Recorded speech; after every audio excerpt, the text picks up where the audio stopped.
Hoy el mensaje de esta mañana, hermano, yo lo he llamado experiencias de fe, perdón.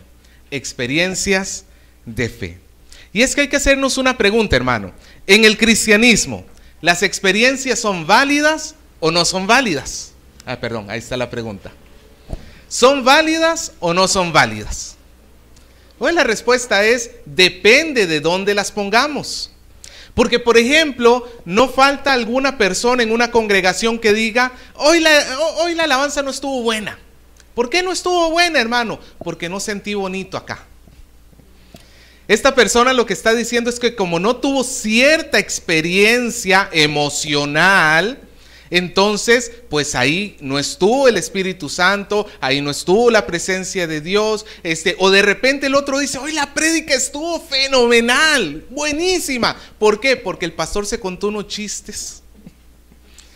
Como me hizo pasar una gran experiencia, un gran momento, una gran alegría, entonces yo creo que eso es lo correcto, que ahí entonces estuvo Dios. Hermano, ese tipo de experiencias, volver la experiencia que nosotros vivimos, ponerla como la norma de vida, como lo que debe regir nuestra vida, está completamente equivocado. Un culto no es bueno o malo porque la alabanza sea bonita o sea fea, porque el pastor contó chistes o no los contó. Un culto es bueno o es malo si en ese lugar se glorificó verdaderamente a Dios, desde la doctrina que se da hasta el corazón con que se levanta adoración a nuestro Dios. ¿Me dejo entender? En ese sentido, las experiencias están fuera de lugar. Pero por el otro lado, no podemos vivir un cristianismo sin experiencias. Ya lo hemos estudiado cuando estudiamos la epístola de Santiago, que el Señor reprende a la iglesia cuando Santiago escribe y le dice que nosotros no debemos ser simplemente oidores de la palabra, sino que debemos ser hacedores. Tiene que haber una experiencia cristiana. Si tú oyes y lo que escuchas no lo experimentas, ¿sirve de algo? No sirve de absolutamente nada. Son palabras muertas a final de cuentas. Tiene que haber una experiencia. Las experiencias tienen un lugar y un lugar correcto dentro de la congregación, y todos nosotros tenemos que tener una experiencia de fe. Ahora la pregunta entonces es, ¿cómo sé que es válida mi experiencia cristiana? ¿Cómo sé que lo que estoy viviendo es correcto? ¿Cómo sé que estoy yendo por el buen camino? ¿Cómo sé yo que mi cristianismo es verdadero? Porque qué bonito que pueda hablar el pastor, qué bonito puede hablar el hermano que está adelante. Cada uno de nosotros tiene que vivir un cristianismo. Y la pregunta es, ¿el que estás viviendo es correcto o es incorrecto? Hoy vamos a ver cómo se evidencia este verdadero cristianismo experimentado en el corazón del pueblo de Dios. Y para eso llegamos al capítulo 3 de la epístola de Gálatas. Si nos recordamos, y voy a hacer un rápido recordatorio de lo que hemos hablado hasta ahora, Gálatas o la región de Galacia es una región donde hay varias ciudades y en cada ciudad hay iglesias. Y estas iglesias fueron fundadas por Pablo, y Pablo estuvo acompañándolas. Pero luego que Pablo salió de la zona y dejó establecidos a estos cristianos y comenzaron a crecer, llegaron grupos de legalistas. ¿Quiénes son los legalistas? Eran hombres que venían diciendo que aceptar a Jesús y seguir a Jesús, bueno, eso estaba bien, pero estaba incompleto. No basta solamente con creer en Jesús. Tú necesitas obedecer la ley, por eso es legalista. Necesitas obedecer la ley para ser salvo. ¿Eres circuncidado? Y pues la gran mayoría de los gálatas eran gentiles, no eran judíos. No soy circuncidado. Pero ¿te crees salvo? Sí, yo creí en Jesús. No lo eres, te decían. Porque si tú no te circuncidas, si tú no guardas el sábado, si tú no guardas todos los ritos de la ley, nunca podrás llegar a ser salvo. Y los gálatas comenzaron en confusión a abandonar el camino del Señor por seguir el camino de los legalistas. Y ahora llegamos por eso a esta reprensión, donde Pablo les está llamando la atención, hermano. Y usted dirá, pero ¿y dónde está el amor de Pablo? Porque no podemos leer estos 5 versículos sin entender que Pablo está profundamente conmovido, enojado y al mismo tiempo, por decirlo así, desesperado en el buen sentido de la palabra, por los Gálatas. Él está muy preocupado por la iglesia, las iglesias que hay en Galacia. Y alguno dirá, pero ¿dónde está el amor? ¿Cómo es eso de Gálatas insensatos? ¿Que a Pablo no le falta amor? No, hermanos, es que en la reprensión hay amor, cuando la reprensión es para que haya un camino, para guiar a la persona a un camino de vida. Es como el padre cuando tiene que regañar al hijo por sus malas acciones para que el hijo enmiende, porque el padre sabe que si lo deja caminando en ese lugar no es amor. Hermano, alcahuetear el pecado de los hijos no es una expresión de amor. Regañarles y enderezar su camino, eso sí es amor. Y Pablo tiene que regañar al pueblo de Dios. Y se refiere a la experiencia de los Gálatas. Pablo hace que los Gálatas recuerden lo que ellos han vivido. Así que comenzamos en el primer punto para ver cómo es una verdadera experiencia de fe, cómo es una verdadera experiencia cristiana.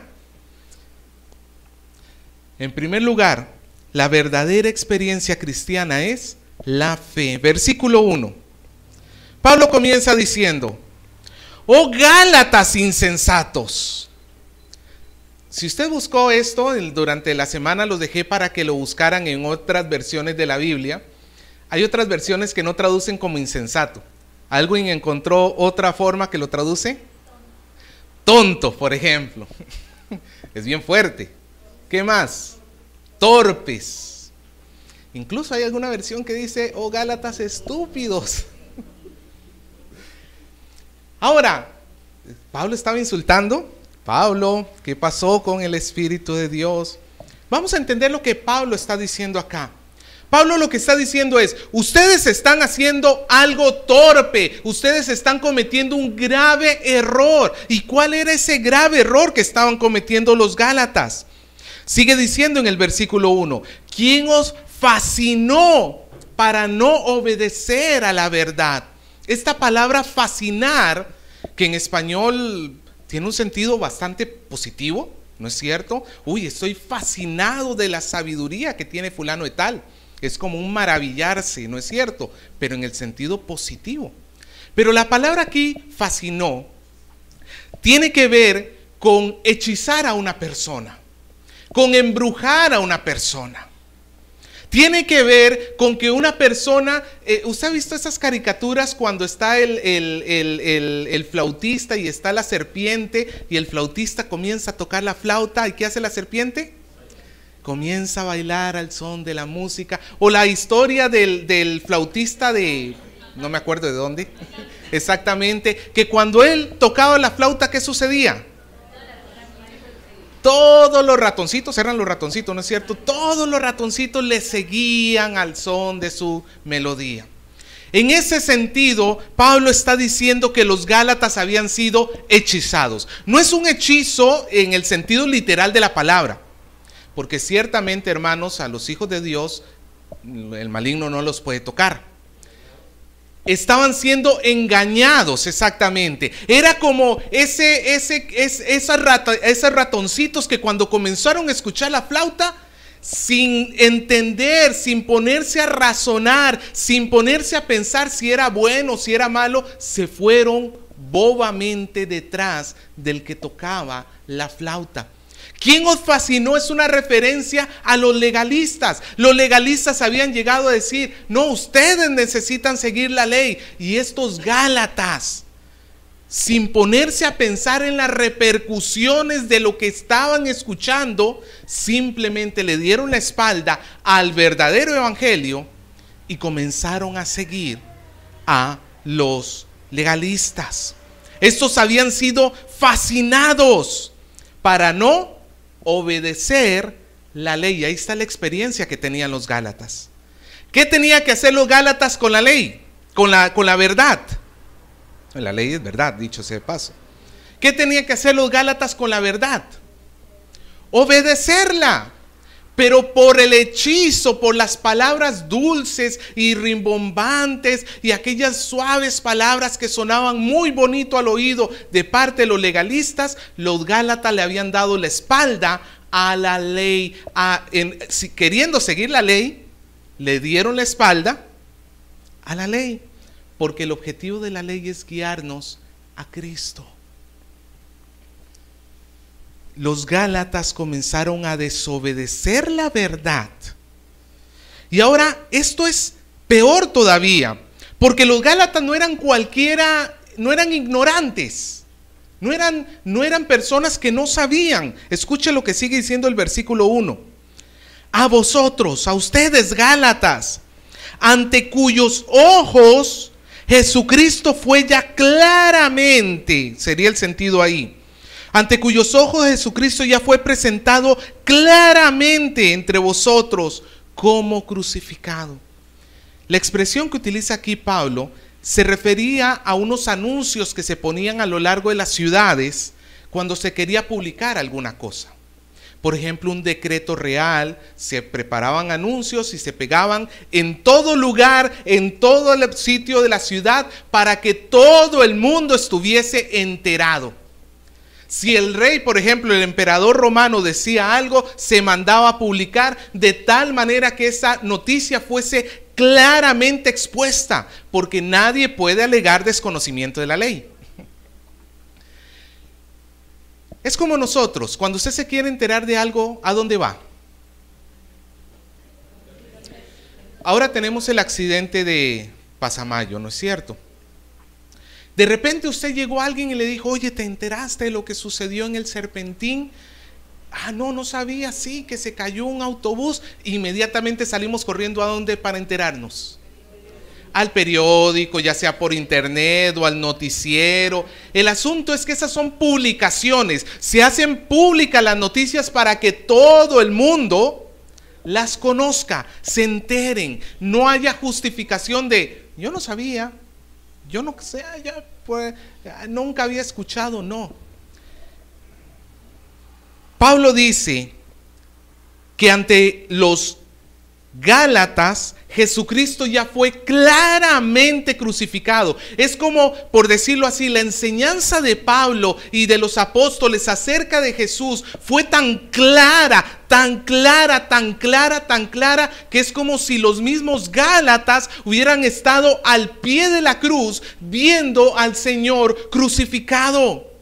Ellos entendían, sabían perfectamente que Cristo había muerto en una cruz, pero no solamente sabían el hecho de que murió en una cruz, sino también sabían el significado de esa muerte. ¿Por qué tuvo que morir Jesús en una cruz? La respuesta es porque la humanidad, desde sus mismos orígenes en el huerto del Edén, se ha rebelado contra Dios y está sujeta a muerte, está sujeta a condenación eterna. Lo vemos en Génesis 3, cuando Adán y Eva se rebelan contra el Señor. Y lo vemos a lo largo de los primeros capítulos de Génesis, cuando Caín mata a Abel. Cuando los hombres se rebelan contra Dios de tal manera que Dios tiene que mandar un diluvio sobre la tierra. Lo vemos sobre la necedad de los hombres construyendo una torre de Babel. De los capítulos del 4 al 11 de Génesis es para mostrar que el hombre está lleno de maldad. Que el hombre ha caído, ya no es el ser santo y bueno que fue creado en un inicio, porque se rebeló contra la palabra de Dios. Y luego llega la promesa de Dios a un hombre llamado Abraham, donde le promete que a través de su descendencia llegará la bendición para todas las familias de la tierra. ¿Y esa simiente quién es? Esa simiente es Jesús. En la cruz Jesús fue el que cargó el pecado de la humanidad entera. Dios lo castigó para poner sobre él el castigo que tú y que yo merecemos. Los gálatas comprendían correctamente y completamente que la muerte en la cruz no fue porque él era un malhechor, era porque yo soy el malhechor y yo merezco estar subido en esa cruz muerto. Pero en la misericordia del Señor, Él nos ha perdonado, no borrando nuestros pecados así como en la nada, sino cargándolos sobre su Hijo amado. Los gálatas lo entendían, como usted y como yo. Hoy podemos entender claramente que Jesús murió por mis pecados. Pero la torpeza de los gálatas no era en su cerebro. El problema de los gálatas no era aquí en la cabeza. El problema de los gálatas era en el corazón. Hermano, tú puedes estar lleno de conocimiento, tú puedes saber, es más, tú puedes hasta poder enseñar a otros. Que nuestro corazón puede estar terriblemente enfermo, terriblemente endurecido. Estamos cambiando el deleite que tenemos en Dios por el pecado. Estamos cambiando la presencia de Dios por las cosas que da el mundo. Estamos cambiando, hermano. Creemos que podemos ser santos simplemente por servir en una iglesia, o por ofrendar, o por de alguna manera ayudar en algo, o por tener una Biblia o venir a la iglesia. Hermano, cuando nosotros cambiamos nuestro deleite que está solamente en Dios por cualquier otra cosa, estamos siendo insensatos. ¿Qué nos puede dar el mundo que sea mejor que Dios? Aunque el pecado trata de disfrazar. El pecado te va a hacer pensar que lo que te ofrece es mejor. Pero al final, ¿qué encuentras? Pérdida, dolor, quebranto. Es una insensatez, hermano, es una torpeza, no de la mente, del corazón. Cuando nosotros nos apoyamos sobre algo, sobre alguien, cuando nosotros confiamos, hermano, aún podemos llegar a estar confiando en la sana doctrina y no estar confiando en Dios. Que como ya sé la sana doctrina, pues ya estoy bien. Y podemos estar, hermanos, despreciando la gracia divina. Los gálatas habían experimentado la fe. Ellos habían vivido, habían recibido la fe. Pregunto, ¿cuántos de nosotros verdaderamente hemos recibido la fe en el Señor? Hemos experimentado esa gracia. ¿Cómo lo sé? ¿Cómo se valida la experiencia de la fe? ¿Qué características tiene? Pablo continúa diciendo en el versículo 2. Esto solo quiero saber de vosotros. ¿Recibisteis el Espíritu por las obras de la ley o por el oír con fe? Pablo les dice, a ver, Gálatas, no quiero que me expliquen nada. Ahorita lo único que quiero es que se pongan a pensar en ustedes mismos. ¿Cómo fue que llegó el Espíritu a sus vidas? ¿Fue cuando siguieron la ley o cuando oyeron con fe? ¿Cuál es la respuesta correcta? Cuando oyeron con fe. Recibir el Espíritu acá, hermano, no es una experiencia separada o diferente a la salvación. Hay personas y hay iglesias, y sobre todo en nuestra línea pentecostal se ve muchísimo, donde se piensa que recibir al Espíritu Santo es algo que se experimenta después de ser salvo. Como que el cristiano puede ser salvo sin el Espíritu, pero llega el momento en que necesita pasar por algún tipo de experiencia donde reciba el Espíritu. Pero en la Biblia nos muestra, hermanos, que Desde el momento de nuestra salvación hemos sido sellados. ¿Con qué? Con el Espíritu Santo. Lo hemos recibido. Dice que todos hemos sido bautizados con un solo Espíritu. Cuando Pablo habla de recibir el Espíritu acá, no está hablando en el hablar en lenguas o en algo así. Está hablando del momento mismo de la salvación. Recibir el Espíritu acá es equivalente a ser salvo. ¿Cuándo vino el Espíritu? ¿Cuándo fueron salvos ustedes? ¿La ley trajo salvación?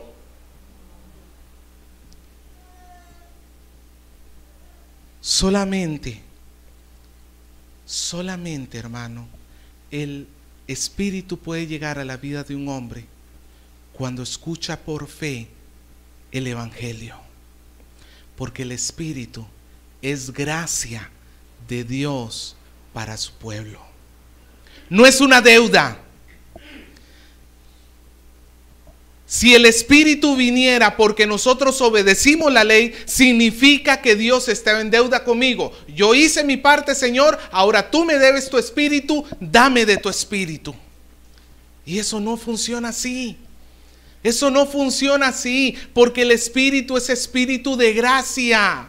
Nos es dado como un don inmerecido. Es más, Dios te lo ha dado cuando tú todavía estabas metido en delitos, en pecados. Si no hubiese sido por el Espíritu de Dios que te dio, tú nunca hubieras abandonado la vida pecaminosa.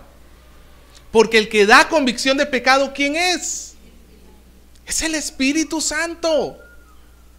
Los Gálatas habían recibido el Espíritu, sí, claro que sí. Eran cristianos, sí, claro que sí. La pregunta es, ¿y eso gracias a quién? ¿Al Espíritu, a la fe o a la ley? Hermano, quiero que me entienda algo. La ley, Dios la dio para los redimidos y no para redimir. Eso suena raro, se lo voy a repetir de nuevo. Dios dio la ley para los redimidos y no para redimir. ¿Qué involucra eso? Póngase a pensar en el Éxodo. ¿Se acuerda el pueblo de Israel en Egipto? Pregunto, ¿cuándo fueron ellos redimidos de Egipto? Cuando Dios, a través de las 10 plagas, y especialmente la última, los sacó de Egipto, ¿cierto? Desde ese momento ellos ya no eran esclavos. ¿Cómo eran? Eran libres. Los esclavos egipcios tenían que obedecer, ¿cuál ley tenían que obedecer? La ley egipcia. ¿Su faraón quién era? ¿Su rey quién era? El faraón.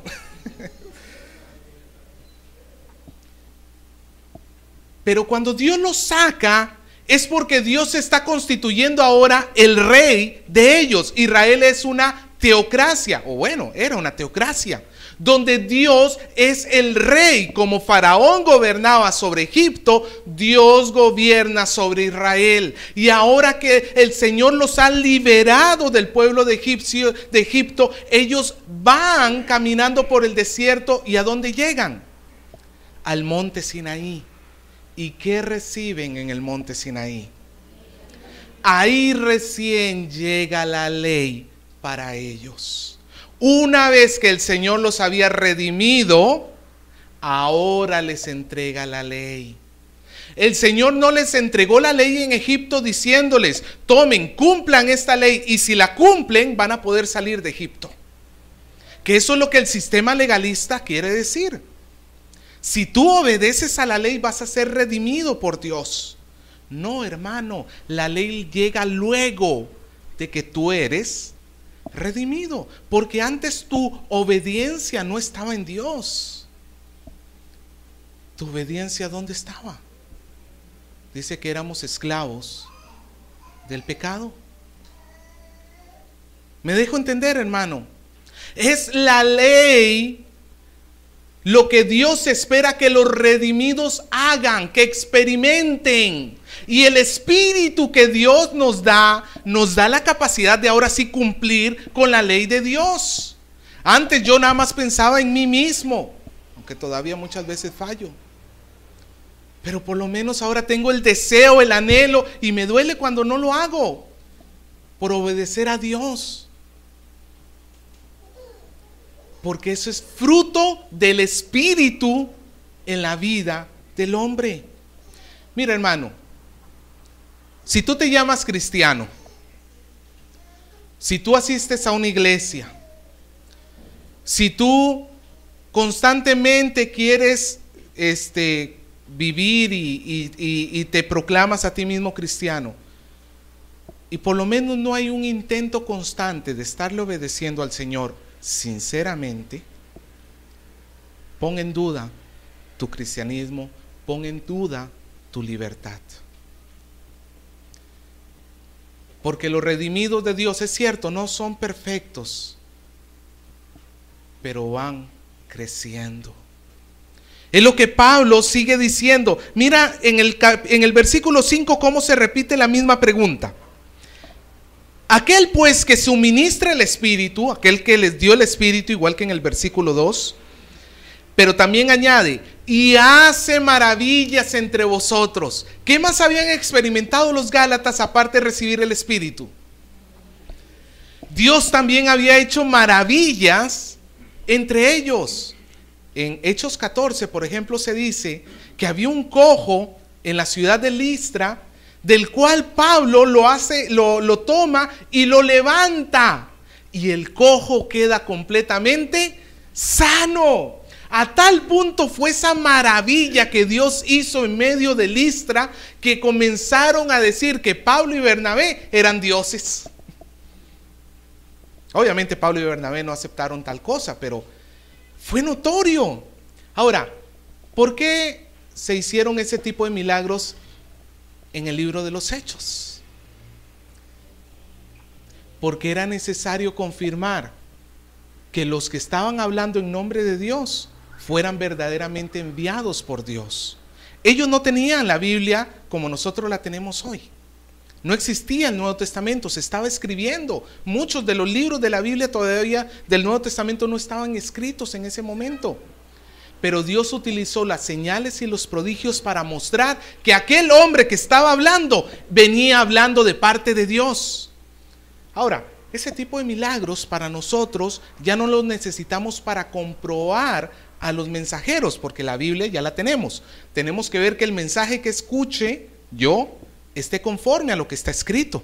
Si no está escrito, así haga llover oro del cielo, es falso ese mensajero. Pero Dios sigue haciendo milagros y maravillas entre su pueblo.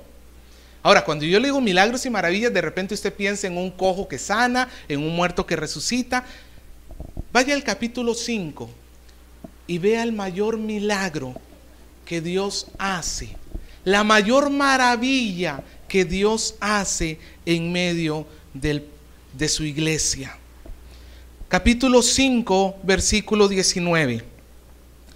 Manifiestas son las obras de la carne, que son adulterio, fornicación, inmundicia, lascivia, idolatría, hechicería, enemistades, pleitos, celos, iras, contiendas, disensiones, herejías, envidias, homicidios, borracheras, orgías y cosas semejantes a estas, acerca de las cuales os amonesto, como ya os he dicho antes, que los que practican tales cosas no heredarán el reino de Dios. ¿Cuántos de nosotros hemos practicado esto de cualquier forma de pecado adicional? ¿Qué merecíamos nosotros? No heredar el reino de Dios, que involucra todo lo contrario, vivir separado en una muerte eterna de Dios. ¿Cierto? Siga leyendo. Versículo 22. Mas el fruto del Espíritu es, ¿se acuerda todo lo malo que acabamos de leer? Ahora observe todo lo bueno que Dios produce en el corazón de su pueblo. Amor, gozo, paz, paciencia, benignidad, bondad, fe, mansedumbre, templanza. Contra tales cosas no hay ley. Hermano, ¿cuál es la mayor maravilla que habían vivido los Gálatas? No era que un cojo se había restaurado sus pasos. Era que ellos habían sido transformados de pecadores a seres guiados por el Espíritu Santo.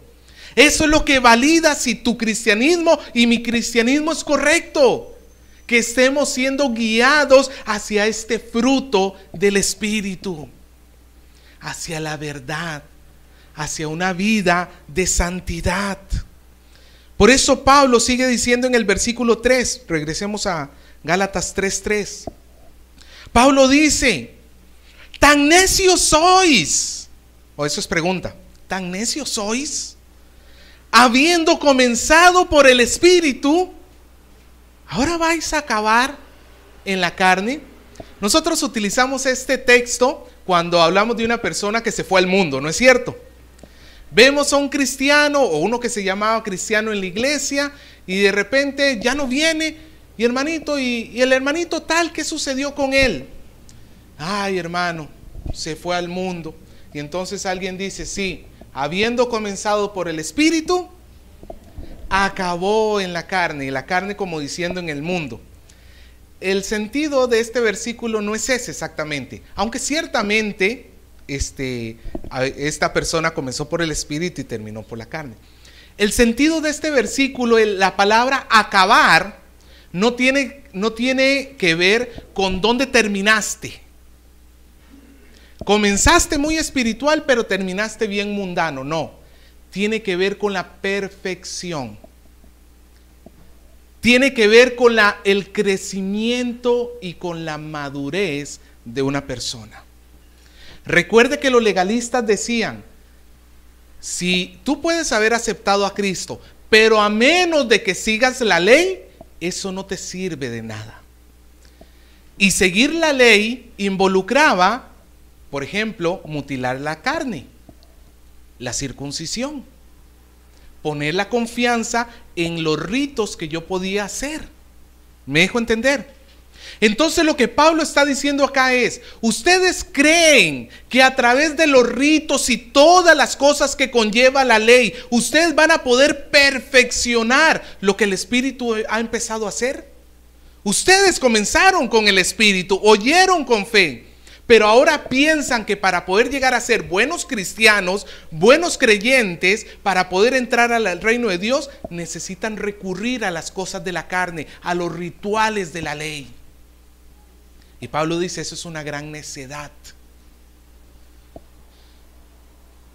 John MacArthur dice en su comentario, parafraseado, no lo tengo literal: ¿puede acaso la corrupta naturaleza pecaminosa del hombre perfeccionar y hacer mejor lo que el Espíritu Santo está haciendo?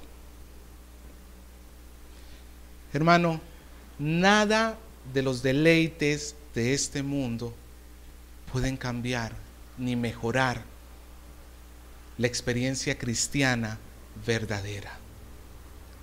Si tú piensas que vas a ser mejor cristiano porque hagas tal o cual cosa en sí misma, eso no reemplaza al Espíritu. Eso no reemplaza al Espíritu Santo. La comunión con Dios, la presencia de Dios, no lo reemplaza. Solamente, hermano, vamos a encontrar, vamos a esto. Los que hayamos sido cristianos durante varios años nos vamos a dar cuenta que la vida del cristiano no es así. Ni siquiera así. Es subidas, bajadas. Y subidas y bajadas. ¿Le ha pasado o no le ha pasado? La pregunta es: esas bajadas, ¿no te has dado cuenta que siempre coinciden cuando te has descuidado espiritualmente? No estoy diciendo que cuando te has descuidado de venir a la iglesia o de leer la Biblia o de servir, porque cualquiera puede hacer esas cosas, hasta el anticristo lo puede llegar a hacer. Estoy hablando de cuando descuidas tu verdadera comunión con el Señor. Cuando reemplazamos lo espiritual con lo carnal, nunca vamos a encontrar la perfección, nunca vamos a ir de subida, siempre vamos a ir de bajada. ¿Y cuándo es que regresamos a subir? Cuando Dios nos quebranta, nos arrepentimos y regresamos a Él pidiéndole perdón. Ahí comienza otra vez el proceso de subida. A lo que yo voy es, el Espíritu nunca va a hacer que nadie descienda, ni la carne va a hacer nunca que alguien suba. El Espíritu da vida, la carne para nada aprovecha. El Espíritu vivifica, la letra mata. Si tú vas a reemplazar a Cristo con cualquier cosa que seas, vas a experimentar una caída, porque esa no es la verdadera experiencia cristiana. ¿Me dejo entender, hermano? Ahora, llegamos a nuestro tercer punto y termino con el versículo 4. Negar la experiencia de fe es hacerla vana. Versículo 4, Pablo dice: ¿tantas cosas habéis padecido en vano? Si es que realmente fue en vano. Ahora, la palabra padecido que tenemos acá, en español tiene que ver con experiencias positivas o negativas. Negativas. Padecer habla de haber experimentado cosas malas, ¿cierto? Nadie dice, uy, he padecido el que me gané la lotería. Nadie diría eso, ¿cierto? Estoy sufriendo mucho porque me subieron el sueldo. ¿No es cierto? El padecimiento para nosotros tiene que ver con experiencias negativas. Pero la palabra que utiliza Pablo aquí en griego no es ni positiva ni negativa, es neutra. O sea, no nos habla de los padecimientos que tuvieron los Gálatas, aunque ellos sí sufrieron también. Nos habla de las cosas vividas. Ahora, por el contexto, más bien entendemos que las cosas vividas a las cuales Pablo se refiere no son negativas, sino más bien son positivas, porque ellos sabían qué habían experimentado. Recibieron el Espíritu. ¿Qué más habían experimentado? Dios hizo maravillas entre ellos.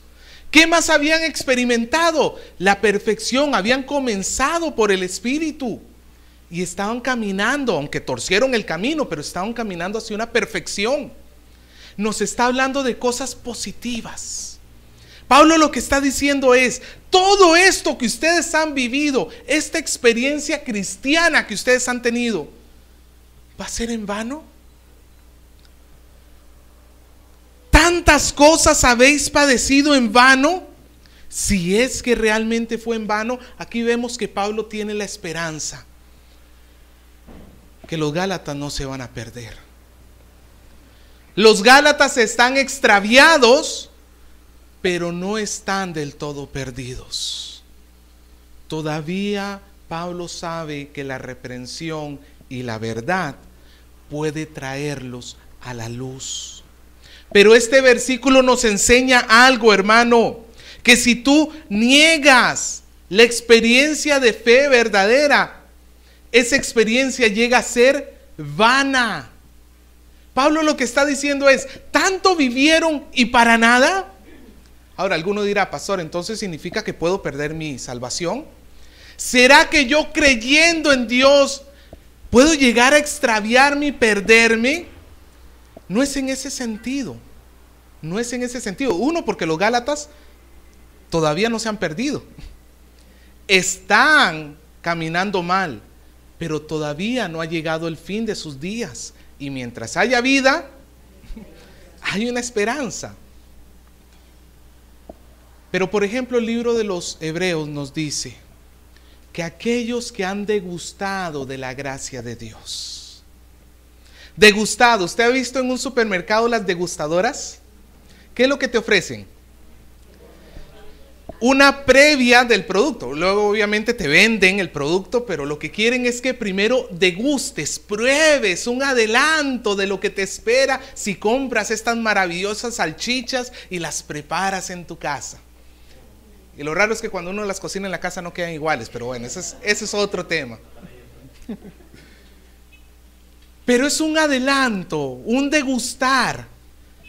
En hebreo se dice que aquellos que han degustado de la gracia, aquellos que han probado, aquellos que han de alguna manera experimentado en alguna medida cómo Dios es misericordioso y bueno, pero luego desprecia esa gracia, le da la espalda a Dios y corre tras el pecado, no queda otra cosa sino una horrenda expectación de muerte, porque ha pisoteado la sangre de Cristo.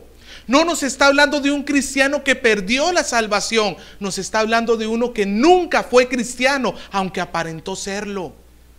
Y Dios le mostró cuán bondadoso es Él.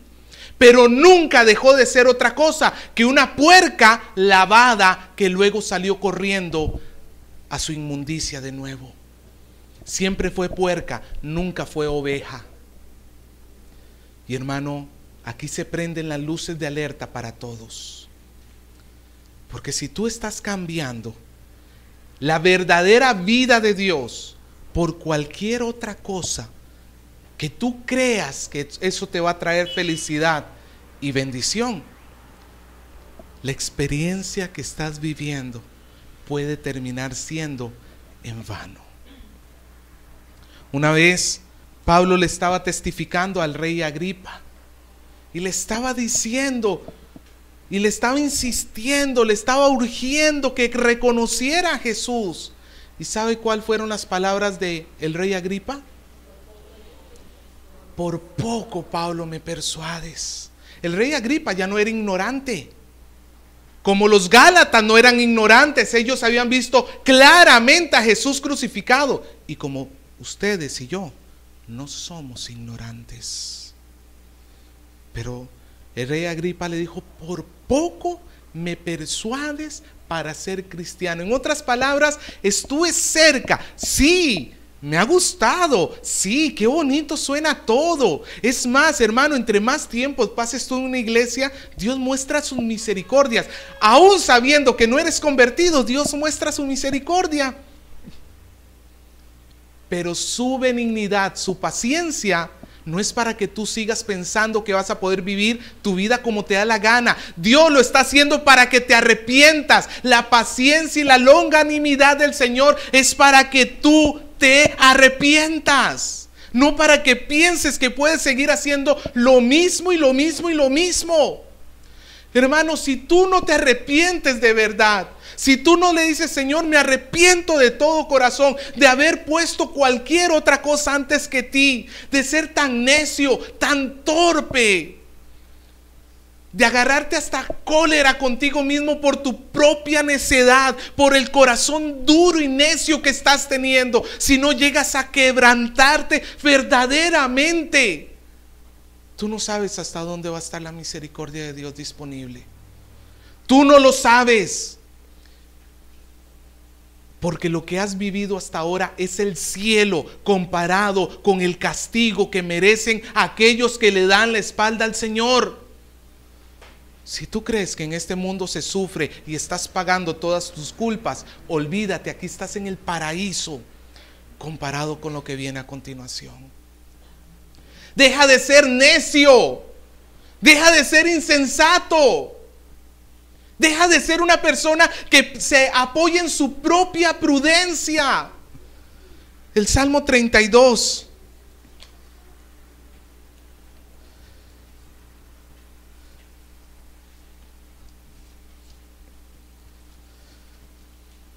El Salmo 32 trata del perdón y la misericordia de Dios a los hombres.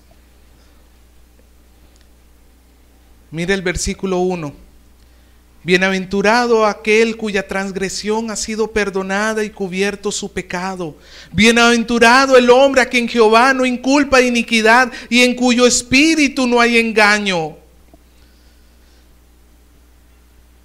Versículo 3.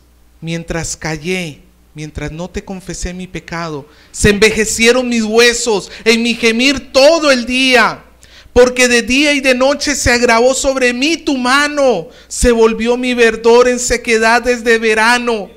Mi pecado te declaré y no encubrí mi iniquidad. Dije, confesaré mis transgresiones a Jehová, y tú perdonaste la maldad de mi pecado. Por esto orará a ti todo santo en el templo, en que pueda ser hallado. Ciertamente en la inundación de las muchas aguas no llegarán estas a él. Tú eres refugio, me guardarás de la angustia, con cánticos de liberación me rodearás. Y escucha la respuesta de Dios. Te haré entender y te enseñaré el camino en que debes andar. Sobre ti fijaré mis ojos. Y oye la reprensión: no seas como el caballo, ni como el mulo sin entendimiento, que han de ser sujetados con cabestro y con freno, porque si no, no se acercan a ti. Muchos dolores habrá para el impío, mas para el que espera en Jehová le rodea la misericordia. Alegraos en Jehová y gozaos justos, cantad con júbilo todos vosotros los rectos de corazón. Dios muestra su misericordia, pero al mismo tiempo nos dice: deja de ser como el caballo y como la mula sin entendimiento. No es falta de entendimiento lo que tenemos, es necedad, es torpeza. Y creo que hoy tenemos que levantar nuestros corazones delante de Dios para pedirle perdón al Señor. Porque la experiencia que estamos viviendo en Cristo, el Señor quiere que sea plena. La palabra de Dios dice que los hijos del Señor son como la luz de la aurora. ¿Cómo van?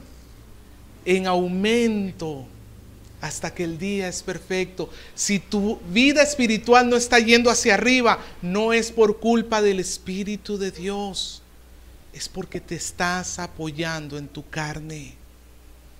Y si hoy no te arrepientes, vas a continuar siendo un necio, un insensato. Hoy el Señor nos llama a arrepentimiento a todos, hermanos.